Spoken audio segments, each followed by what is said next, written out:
최근자 사회의 어떤 갈등과 뭐 이렇게 분쟁의 어떤 해결 방법에 대해서 굉장히 지금 어떤 그 구체적인 방안에 대해서 많이 관심이 있고, 그동안에 뭐 전통적으로 이렇게 구축이 되었습니다만 그에 대한 문제점 부분에 따라서 새로운 대안을 찾는 과정이 있는 것 같습니다.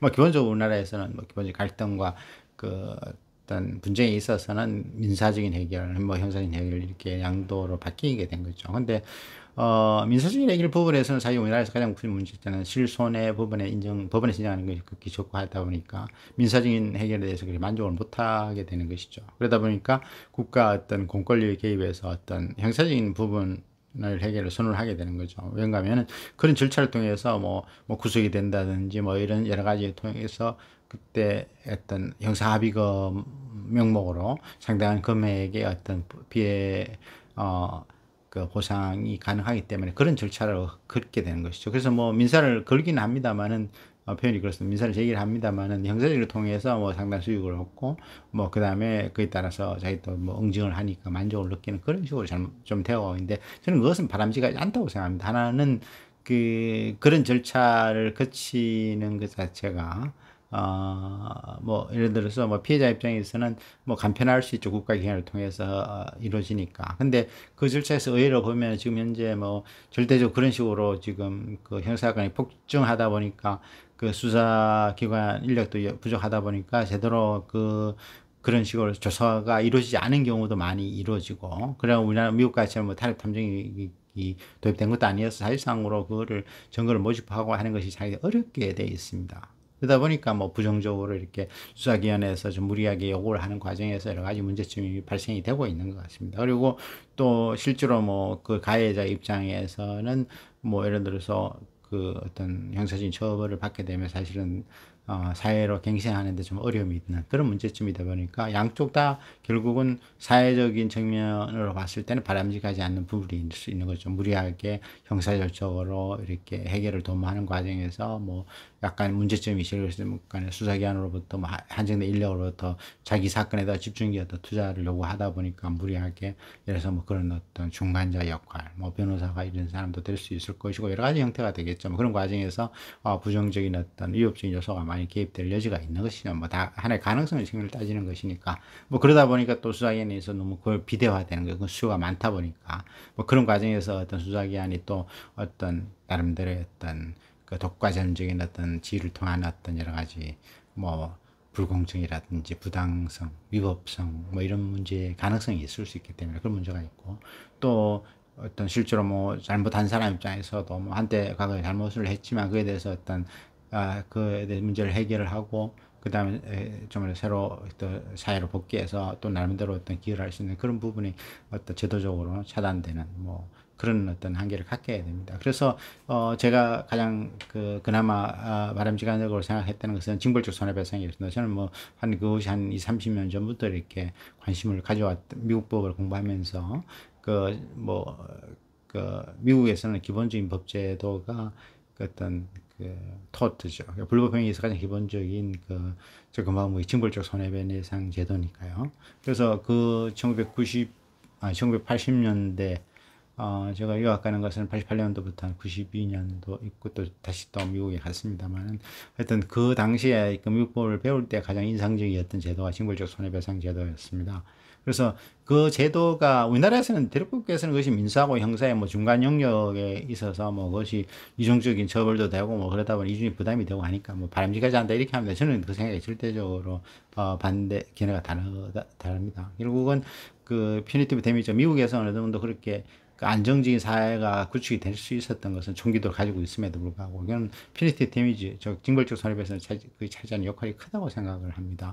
그럼 왜냐하면 사실은 뭐 그 자본주의 국가에서 가장 민감한 것이 경제적인 거죠. 어떤 사람은 뭐 100억을 벌기 위해서 뭐 잠시 뭐 갔다 그래서 뭐 자기가 하고 나중에 100억을 보존할 수 있으면 잠시 뭐 1년 정도 뭐 감옥에서 좀 고생을 하겠다 이렇게 하는 사람도 있을 정도니까요. 근데 뭐 그래서 엄청나게 부담을 주어준다 그러면 그것을 어떤 억제하는 효과가 크게 되겠죠. 그리고 또 뭐 그 과정에서 능력이 없으면 또 파산을 할 수도 있는 거고 뭐 그렇지만 또 또 미국이라든지 이런 제도, 선진 제도에 있어서는 가장 좋은 것은 갱생할 수 있는 기회가 많은 거죠. 파산을 해서 면책을 해서, 그 다음에 나중에 일정한 기간이 지나면 다시 사회로 복구하고, 또 새로 이 어떤, 어떤, 새로 시작할 수 있는 기회가 주어지는 것이니까. 형사 부분에서도 그런 절차가 있었는데, 우리나라는 좀 한계가 있죠. 일단 한번 잘못하게 되면 그에 대해서 뭐 여러 가지 어떤 시선도 그렇고 어려움이 없지 않아 있기 때문에 그것은 바람직하지 않은 것이죠. 그래서 징벌적 손해배상 제도를 둠으로써 어떤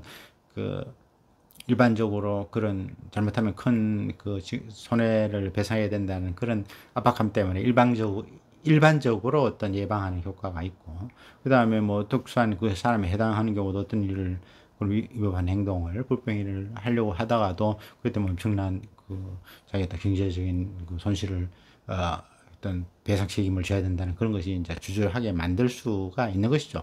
그 다음에 또 피해자 입장에서는 피해자 부재가 있어서도 자기가 뭐 달리 뭐 과거를 어떻게 할수 있는 방법이 없는 거니까. 그래서 상당한 실손해보다 뭐 보통 뭐 3배 정도죠. 우리나라는. 최근에 우리나라에서 뭐 독점주의법이라든지, 그 다음에 또 공정거래법에서 뭐, 그 다음에 또 다른 법에서도 뭐 거의 유사한 제도를 도입을 하고 있습니다만은, 결국은 기준이 한 3배 정도인 것 같습니다. 물론 뭐 여러 시도하는 차이가 있습니다. 미국에서는 사실 10배 정도면 연방대법원의 기준, 판결인데, 10배는 좀 위헌성이 있다, 이렇게 판단하고, 4배면 위헌 가능성에 대해서 언급을 한 판례가 있기 때문에 그것이 기초가 돼서 미국에도 뭐 3배 정도 선으로 돼 있고, 주법원의 경우는 예를 들어서 뭐 몇십 배가 되는 경우도 많습니다. 근데 주법원에서, 아시다시피 미국에서는 주법과 연방법인데, 연방대법원에서는 뭐 그런 판결을 내렸지만, 연방대법원에서는 주대법원의 판결에서 다시 연방으로 넘어가는 연방기소와 관련돼서는 다시 넘어오게 됩니다만은, 그 부분에서 가급적 관여하지 않도록 하다 보니까 실제로는 뭐 그런 연방대법원의 판결에도 불구하고 주법원 판결의 부분 여러 가지 그 부분에서는 실제로 뭐 금액이 아셔야 될 것은 미국은 이렇게 실손해 금액이 따로 있고 플러스에서 다시 징벌적 손해배상이 우리나라에 있습니다. 우리나라는 마치 뭐 징벌적 손해배상 3배 그것만 딱 하나 주는데 거기서 저 제도를 조금은 잘못 이해한 부분이 있지 않을까 생각을 합니다. 징벌적 손해배가 5만 불이면 예를 들어서 뭐 별도로 또 뭐 아니죠. 실손해가 5만 불이면 또 실제로는 징벌손해는 뭐 600만 원 달러 이렇게 하는 경우도 있습니다. 그래서 두 가지 개념이죠. 약간 플러스에서 여기는 약간 좀 이렇게 징벌적, 그러니까 약간 형사적인 요소, 형법적인 요소가 가미된 것이죠.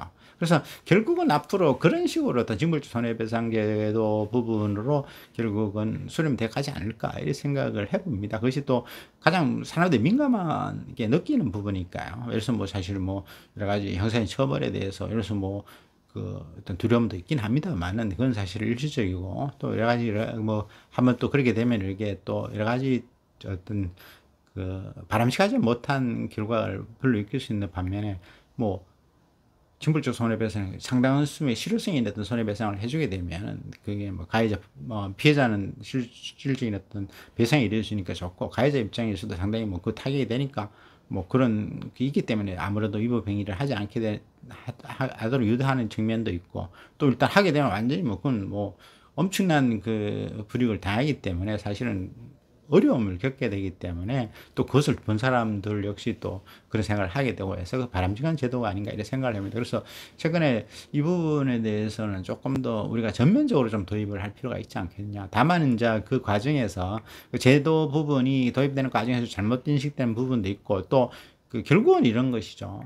우리나라 전통법에 따른 대륙법에 따라서는 그게 맞지 않을 수도 있습니다만은 어떤 가해자의 어떤 위법성, 사회성 그러니까 고의의 어떤 정도에 따라서 이렇게 차이를 두를 수가 있도록 하고 좀 미국에서는 배심원 제도가 있어서 뭐 그에 대해서 약간 융통성 있게 좀 약간 감정적으로 결정이 되는 부분이 없잖아 있습니다만 우리나라에서도 뭐 법관에서 심정지를 하더라도 그 부분이 조금 더 어떤 법상으로 가이드라인이 있거나 아니면 또 운영하는데도 법관 입장에서도 좀 더 그 부분을 조금 이렇게 유연성 있게 할 필요가 있지 않느냐. 그리고 필요하다면 지금 이제 배심원 제도 같은 걸 좀 도입을 해서 배심원 단계에서 그 금액 정도가 좀 정리가 되는 금액이 결정이 되는 그런 구조로 나아가는 것이 필요할 거라고 생각합니다. 그런데 결국은 여러 가지 뭐 징벌적 손해배상 제도도 뭐 장점만 있다고 볼 수만 없겠죠.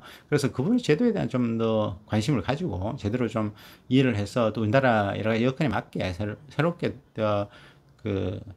뭐랄까 응용을 해서 우리나라 실정에 맞게 이렇게 도입하는 게 중요하지 않을까 생각합니다. 그래서 좀 앞으로 좀 더 일단은 그 징벌적 손해배상 제도를 좀 더 많이 도입을 하고 뭐 가능하면 일반화시키는 것도 뭐 일반적인 어떤 모든 불법 행위에 대해서 적용한다든지 그런 어떤 시도도 한번 해볼 만하지 않을까 이렇게 생각을 합니다. 그러나 역시 뭐 그분도 그렇게 뭐 너무 급하게 너무 이렇게 단기적인 시각에서 볼 것은 아니고 좀 더 연구를 거쳐서 어차피 분쟁 해결 부분은 그런 식의 어떤 대안이 필요한데 그 징벌적 손해배상 제도도 그 중에 하나가 아닐까 이렇게 생각을 해봅니다.